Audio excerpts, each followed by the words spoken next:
Hey guys, welcome back. In today's video, we're going to be talking about how to belt, what levers we can pull in our voice to get it super loud.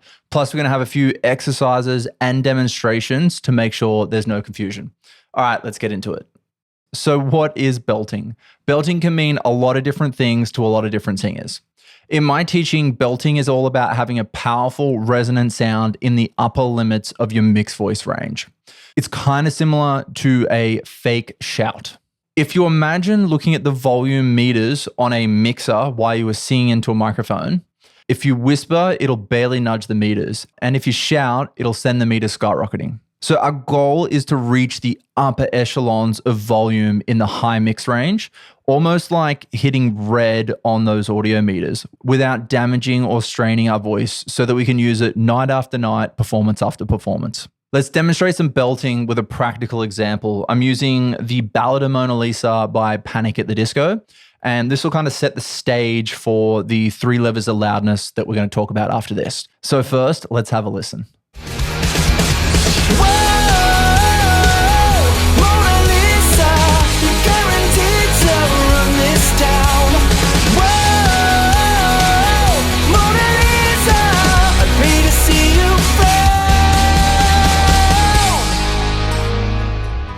So how do we reach those insane volumes in a manner that's repeatable and safe? The answer lies in understanding and utilizing something I call the levers of loudness. But first, as this technique can be dangerous, I just quickly want to go over the 3 phonation types.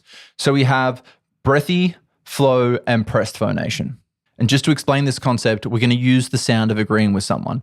So with flow phonation, that's right in the middle, we're sending a healthy amount of air to our vocal cords as we make that sound.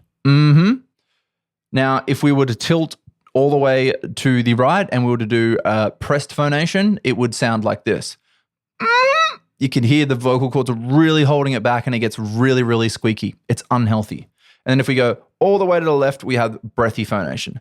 You can just hear all the air leaking through. So if we go too far to the left or too far to the right, we end up in an unhealthy phonation type. However, if we just stick to the middle and then either lean to pressed or lean to breathy, we can get dynamics and contrast out of our voice.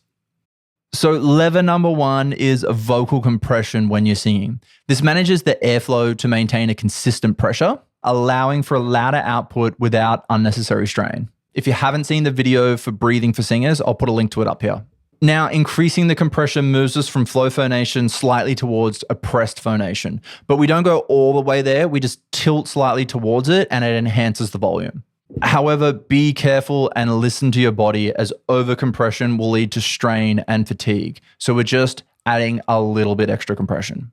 The issue with using compression alone is there's only so much the vocal cords can hold back the air before the adductor muscles won't be able to function properly, which would be too far towards pressed phonation. Plus, it does bump up the fundamental frequency when we add more compression, and you can think of this like a bass boost. Now, when we start seeing higher, this additional subglottal pressure plus this extra fundamental boost or this bass boost is going to become too much for the voice to handle. So we're going to need to balance this out with the other levers. Lever number 1, compression exercise.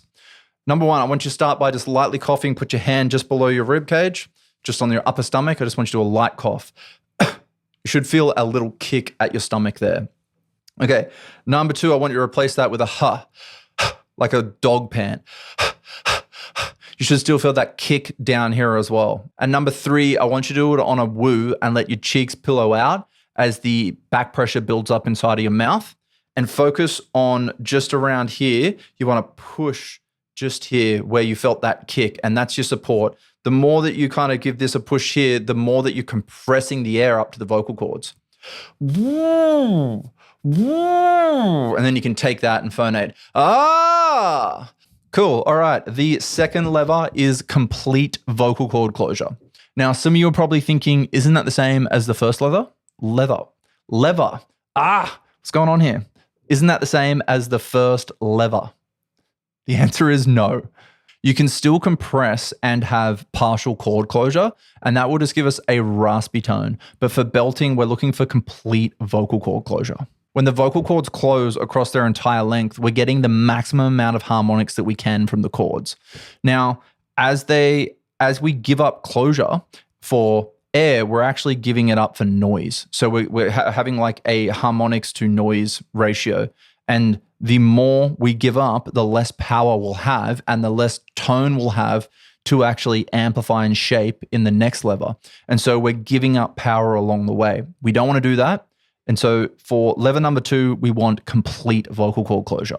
So stay with me here. I will bring all this together, I promise you. I totally get if this is confusing. We'll put it all together for you though. But let's do some vocal cord closure exercises.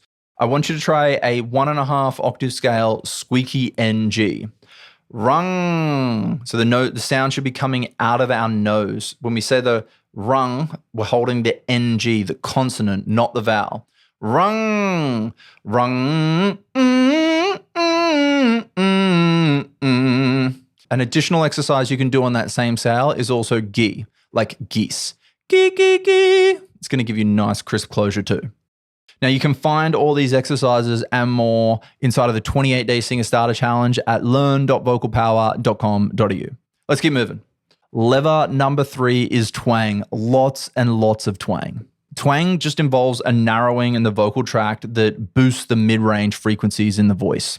And we end up with this bright, focused sound that increases the perceived loudness of our voice. But it can only work with the tone that is given. And so that is why it's so important back at lever number 2 that we had complete cord closure to get as many harmonics as we can in the signal.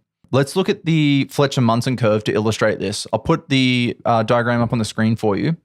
The illustration shows us the relationship between sound frequency and perceived loudness, with our ears being most sensitive to the 2 to 4 kilohertz range. So by amplifying these frequencies, we're able to increase the perceived loudness of the voice. Twang exercises. We're going to do a nice easy one today, which is we're just going to do the apple exercise. So I want you just to say the word apple and I want you to hold the first little bit of the word, the ah. And as you do it, I want you to imagine focusing the sound from here and then focusing it to a point right in front of you. Apple. Apple. And I want you to really focus on the buzzing chainsaw-like quality. You might even feel a sensation around the front of your face there. Apple. That buzzing quality, that ringing, some call it ringing, that is twang. So take some time and just play around with this at different pitches and really become accustomed to that edgy buzzing sound. All right, so we've covered a lot here. Before we keep moving forward, let's just do a quick recap. Now, when we put all 3 of these levers together, we end up with a really loud voice. So lever number 1 was compression. Lever number 2 was complete vocal cord closure to have the maximum amount of harmonics available. And then lever number 3 was twang to increase the perceived loudness of the voice. Now to hit those super duper high notes though, we're going to need one extra tool. So a bonus tool, dropping the jaw. You don't want to be shy here. You want to open up super duper wide as we approach those really, really high mix notes, okay? Now, the jaw dropping just enhances resonance and decreases any tension. It's so important on those top notes. Just look at every great singer out there when they're belting and their mouths are open. The adjustment is kind of like making the mouth into a megaphone. So it's going to enhance those upper harmonics and it's going to ensure our voice projects effortlessly. All right, belting exercises. So what we're going to do is we're going to start in the minor leagues. We're going to start on the dark side of the vowel tree. I'll put it up on the screen for you now with an exercise called the hammer and nail exercise. So with the hammer and nail exercise, I want you to imagine you've got a nail in your hand and you're going to go hammer that into a piece of wood. And as you do it, you hit your thumb. Another way you could think about this is maybe you're walking around the house and you kick your toe on the edge of a coffee table or something like that as well. Totally fine. What we're doing though is when we do this, it's going to be the sound ow. Ow! Okay? It's not heavy and throaty. So what we can do is we can imagine that we have a straw just in front of our mouth and we're going to sing right just above it and we're going to sing the sound away from us.